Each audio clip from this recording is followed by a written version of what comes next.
కంగువా గ్లింపిల్స్ తర్వాత కంగువా టీజర్ వచ్చేసింది. ఇప్పటికీ కూడా ఆడియన్స్ కి దీని మీద క్లారిటీగా అర్థం కావట్లేదు. అసలు ఏం చూడబోతున్నాం ఈ స్టోరీ అనేది. విజువల్స్ గానీ, సెట్ డిజైనింగ్ గానీ, వరల్డ్ గానీ కంప్లీట్ గా డిఫరెంట్ గా ఉండబోతుంది. కాకపోతే స్టోరీ ఏ విధంగా ఉండబోతుంది అనేది మాత్రం ఇంకా క్లారిటీ రాలేదు. మరి నేను చూసిన వాటిలో అయితే మాత్రం ఆల్రెడీ గ్లింపిల్స్ బ్రేక్ డౌన్ అయితే మన ఛానల్ అప్పుడు పెట్టేశాను. వీళ్ళైతే ఈ కంగువా ప్లేలిస్ట్ కూడా పెడతాం. ఎందుకంటే కంగువా స్టోరీ ఏ విధంగా ఉండబోతుంది అనే దాని గురించి నేను సెపరేట్ గా వీడియో చేద్దాం అనుకుంటున్నాను. అయితే ఈ టీజర్ లో నేను నోటీస్ చేసిన డీటెయిల్స్ బట్టి స్టోరీ గురించి కొన్ని డీటెయిల్స్ అయితే అబ్జర్వ్ చేశాను. మరి అవేంటో క్లారిటీగా చూసేద్దాం గైస్.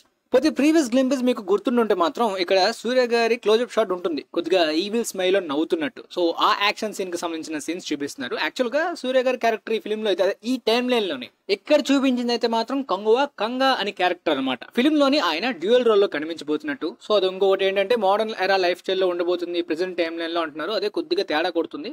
ఎందుకంటే టూ టైమ్ లైన్స్ ని periodic and modern era time line రెండింటిని మెర్జ్ చేయడం అనేది రిస్క్. పోతే ఆ మోడర్న్ ఎరా టైమ్ లైన్ లోని ఆయన క్యారెక్టర్ నేమ్ దేవా, ఒక సైంటిస్ట్ అనమాట. మరి ఇది రెండు జన్మల కథలా పెడతారా, లేదంటే ఇప్పుడు సెవెన్ సెన్స్ లాగా దేవా యాన్సెస్టర్ గా ఈ కంగా క్యారెక్టర్ ఆయన ప్రీవియస్ గా ఆయన ఫ్యామిలీకి చెందినవాడు అన్నట్టు చూపిస్తారు. మరి చూడాలి. యాక్చువల్ గా దీనికైతే మాత్రం స్ట్రాంగ్ కనెక్షన్ ఉంటుంది గైస్. ఎందుకంటే బాబీ డియోల్ కూడా ఈ గతంలో మాత్రమే కాదు, present modern era time line లో కూడా ఆయన క్యారెక్టర్ ఉంటుంది. అంటే ఇద్దరు కూడా డ్యూయల్ రోల్స్ ప్లే చేస్తున్నారు ఫిల్మ్ లో, హీరో అండ్ విలన్. పోతే ఈ కంగువా అనేది ఓన్లీ హీరో క్యారెక్టర్ యొక్క నేమ్ మాత్రమే కాదు. కంగువా అంటే యాక్చువల్ గా ఏ man with power of fire. అంటే ఈ క్యారెక్టర్ కొద్దిగా ఫైర్ పవర్ ఉన్నట్టు, ఫైర్ ని రిప్రజెంట్ చేసేలాగా ఉంటుంది ఫిల్మ్ లోని. సో ఆ యాక్షన్ సీన్ అనేది ఒక హంటింగ్ సీన్ గైస్. మీరు అక్కడ కొంతమంది ప్రీవియస్ గ్లింపిల్స్ లో చూసిన ఆ ఫైట్ సీక్వెన్స్ లోనే ఇక్కడ కంగువా ఈ టైగర్ తో ఫైట్ చేస్తున్నట్టు కూడా ఉందన్నమాట. ప్రీవియస్ గ్లింపిల్స్ లో చూస్తే కొద్దిగా పరిగెడుతున్నట్టు కూడా ఉంటుంది లొకేషన్ లోనే. మేబీ హంటింగ్ టైప్ లో, మేబీ ఫిల్మ్ లోని ఈ క్యారెక్టర్ ఎంట్రన్స్ ఇక్కడే పెడతారేమో అన్నట్టు కూడా అనిపిస్తుంది. రీజన్ ఏంటంటే ఈ ఫైట్ తర్వాత ఇక్కడ మీరు దీన్ని కరెక్ట్ గా అబ్జర్వ్ చేస్తే ఒక సాంగ్ లాగా ఉంది, హీరోకి సంబంధించిన ఒక ఎలివేషన్ సాంగ్ లాగా.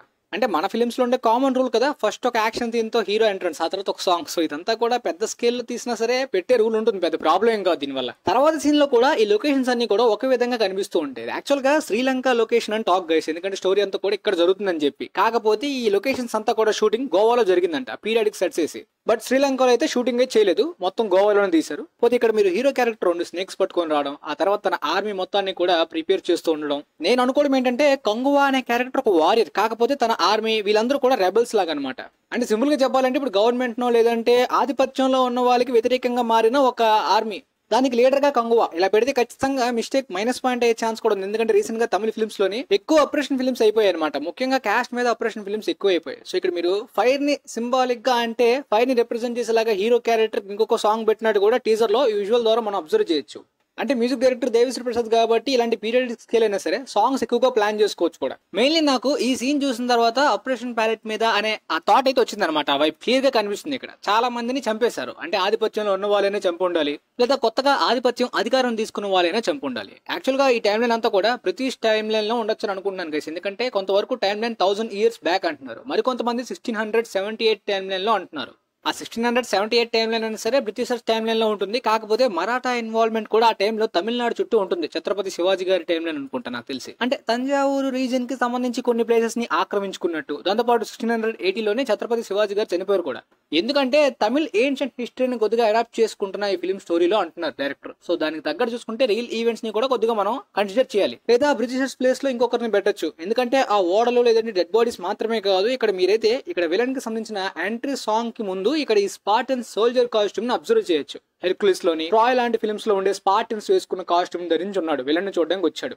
అంటే లైక్ ఎలా ఉందంటే ఇప్పుడు ఈ స్పార్టన్ సోల్జర్స్ యొక్క నాయకుడు అయితే మాత్రం కంగువాని ఎదిరించలేక వాళ్ళు అనుకున్నట్టు ఆ ప్లేస్ నో లేదంటే ఏదో నిధినో ఆక్రమించడానికి, ఆ కంగువాని ఆపడానికి నాకు తెలిసి విలన్ దగ్గరికి, బాబీ డియోల్ దగ్గరికి వచ్చినట్టు ఉంది కొలాబరేషన్. ఈ క్యారెక్టర్ నేమ్ పెరుమాచి అనమాట. కంగువా పెరుమాచి ఫ్రెండ్సా అన్నట్టు కూడా అనిపిస్తుంది. ఎందుకంటే వాళ్ళ కల్చర్స్ గానీ, వాళ్ళ కాస్ట్యూమ్స్ గానీ, లొకేషన్స్ రెండు ఒకే విధంగా ఉన్నాయి. అంటే ఒకే కమ్యూనిటీకి చెందిన వాళ్ళలా కనిపిస్తున్నారని మాత్రం కాదు, ఇక్కడ మీరు ఆ పిల్లల యొక్క హెడ్ మీద అబ్జర్వ్ చేస్తే జింకకి సంబంధించిన ఒక క్రౌన్ లాంటిది ఇందాక హీరో క్యారెక్టర్ కూడా రెండు స్నేక్స్ పట్టుకొస్తున్నప్పుడు కనిపించాడు. అంటే వీళ్ళిద్దరూ ఎనిమీస్ గా మారడానికి ఏదో ఒక స్ట్రాంగ్ రీజన్ ఉండే ఉంటుంది కదా స్టోరీ ప్రకారం అని అనుకుంటున్నాను నేనైతే. ఎందుకంటే ఇప్పుడు ఆ రౌడీస్ ని కొట్టిన తర్వాత కంగువా క్యారెక్టర్ గట్టిగా పెరుమాచి అని అరుస్తుంది విలన్ నేమ్. ఆ పెద్ద పెద్ద షిప్స్ అబ్జర్వ్ చేస్తుంటే పెరుమాచి అయితే మాత్రం వాళ్ళు ఇచ్చిన డబ్బుకో ధనంకో మొత్తానికి అయితే వాళ్ళ సొంత మనుషులకే ద్రోహం చేసి కంగువాని చంపేయడానికి రివెంజ్ ప్లాన్ చేసుకుని పారిపోయాడా అన్నట్టు కూడా అనిపించింది టీజర్ లో లుక్స్ చూస్తుంటే, ఆ సీన్స్ చూస్తుంటే. అంటే ఇద్దరికి ఫేస్ ఆఫ్ ని కూడా టీజర్ లో చూపించారు, ఇద్దరికి గట్టి గాయాలు అవుతే ఫైట్ జరుగుతుంది. బట్ హీరో క్యారెక్టర్ ఓడిపోయే విధంగా ఒక ట్రాప్ ని ఫిక్స్ చేసి ఎస్కేప్ అయిపోయి ఉండొచ్చు విలన్ క్యారెక్టర్ ఈ జన్మలో, మేబీ ఈ టైం లైన్ లో. తర్వాత మోడర్న్ ఎరా టైం లైన్ లో హీరోకి విలన్ కి మళ్ళీ ఫైట్ ఉండొచ్చు. ట్రాప్ అని ఎందుకంటే ఇక్కడ హీరో కట్టేసి ఉన్నట్టు కరెక్ట్ గా మీరు అబ్జర్వ్ చేయండి. హీరోని కట్టేశారు, విలన్ అయితే అక్కడ నించున్నాడు. ఇది యాక్చువల్ గా మనకి క్లోజ్అప్ షాట్ సరిగ్గా లేనట్టు అనిపిస్తుంది. సినిమాటోగ్రఫీ అంతా కూడా విజువల్స్ అంత బాగా తీసి వీళ్ళిద్దరు ఫేస్ ఆఫ్ ఎందుకు ఇలా కవర్ చేశాడు అనే డౌట్ మీకు రావచ్చు.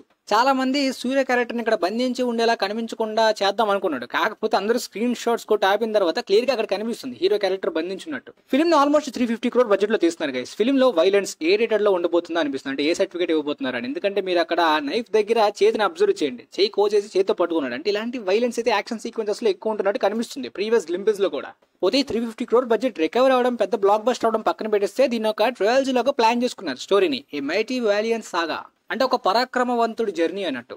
బడ్జెట్ అండ్ ఒక ట్రయల్జీలో ప్లాన్ చేశారు కాబట్టి స్టోరీ మరి సిల్లీగా పెట్టరు అని అనుకుంటున్నాను నేనైతే మాత్రం. మరి ఆ బడ్జెట్ కి తగ్గట్టు ఆ ట్రయల్జీకి తగ్గట్టు మంచిగా స్టోరీని రాసుకొని చెప్తారో లేదో చూడాలి. అంతా బాగుంది కానీ ఈ నేమ్ చూసినప్పుడే నాకు డౌట్స్ అనేవి వేరే విధంగా రైజ్ అవుతాయి. ఎందుకంటే డైరెక్టర్ ప్రీవియస్ ఫిల్మ్స్ అన్ని కూడా చెత్త.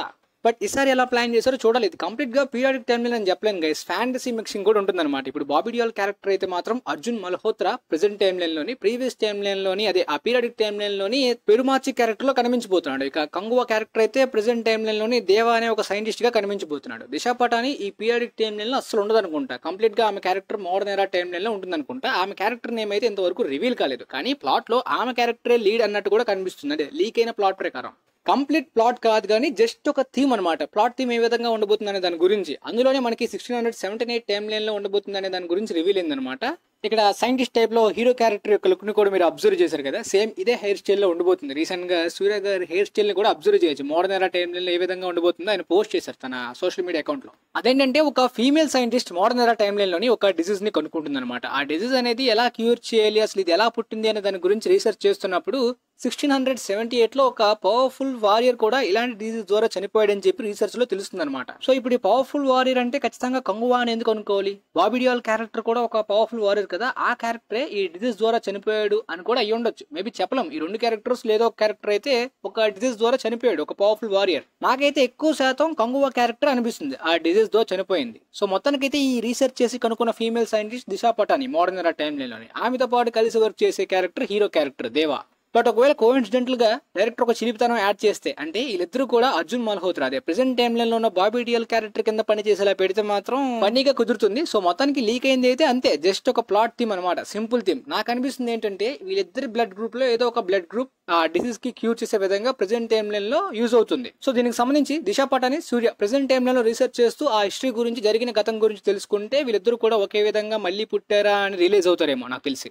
కొద్దిగా 7 Sons అండ్ 24 ఫిలిం వైబ్స్ కూడా ఖచ్చితంగా ప్లాట్ లో బాగా ఇస్తుంది అనమాట. అయితే మొత్తానికి వీళ్ళిద్దరూ కలిసి ఇక్కడతో ఈ స్టోరీ ఎండ్ అయిపోదు. అంటే ప్రీవియస్ జన్మ ఈ జన్మ అన్నట్టు కాకుండా ఇది ఒక ట్రయల్జీ కాబట్టి తర్వాత కంటిన్యూషన్ ఏ విధంగా ఉంటుందో కూడా మనకి క్లారిటీగా తెలియదు. ఆ ఎలిమెంట్ ఫ్యాంటసీ ఎలిమెంట్ అలాంటి టైం ట్రావెల్ పెడితే కచడా బిచడా అయిపోతుంది అనుకోండి, పెట్టలేరు. అయితే మొత్తానికి కార్తిక్ ఆర్యన్ పార్ట్ 2 లో విలన్ క్యారెక్టర్ కనిపించబోతున్న న్యూస్ కూడా రివీల్ అయిన విషయం మనకు తెలిసిందే. మరి చూద్దాం. మొత్తానికైతే ఇప్పటిదాకా వచ్చిన డీటెయిల్స్ బట్టి, టీజర్ బట్టి ప్లాట్ మీద కొంత ఐడియా వచ్చిందని అనుకుంటున్నాను. సో సినిమాలో ఒకవేళ మోసం చేస్తే మనకి ఈ పీరియాడిక్ టైమ్ లైన్ సెన్స్ కొన్ని చూపించి మొత్తం మోడర్న్ ఎరా టైమ్ లైన్ లో మోసం చేయడానికి కూడా లేదు. ఇది ఒక ట్రయల్జీ 3 parts లో ప్లాన్ చేశారు కాబట్టి చాలానే ఉంటుంది. తలపతి ప్లేస్ ని ఆక్యుపై చేసేలాంటి ఛాన్స్ అనమాట సూర్య గారికి అయితే. ఆయన పొలిటికల్ గా వెళ్ళిపోతున్నాడు కాబట్టి. మొత్తానికి మీకైతే క్లారిటీగా వీడియో అర్థమైంది అనుకుంటా. వీలైతే వీడియో మీ ఫ్రెండ్స్ కి కూడా షేర్ చేయండి, మరి ముఖ్యంగా సూర్య గారి ఫ్యాన్స్ కి. And thanks for watching.